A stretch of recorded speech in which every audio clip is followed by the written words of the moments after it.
Қауіпсіздік ережелері туралы ақпарат. Әрдайым мұқият болыңыз.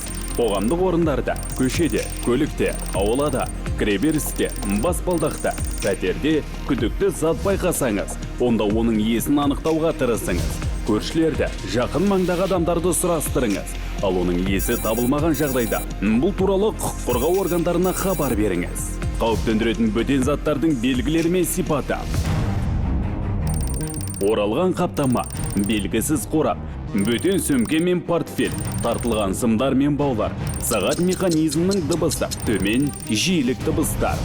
Жақындамаңыз, өз бетіңізбен ашуға, жылжытуға әрекет етпеңіз. Оларға жақын жерде телефон немесе электрондық құрылғыларды пайдаланбаңыз. Бұл сізге айналаға қауіп төндіруі мүмкін.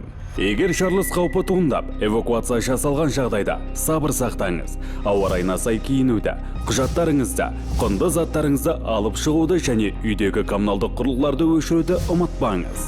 Ал қауіп халық көп жүретін қоғамдық орындарда, ғимараттарда туындаған жағдайда апаттық шығу белгілеріне назар салыңыз.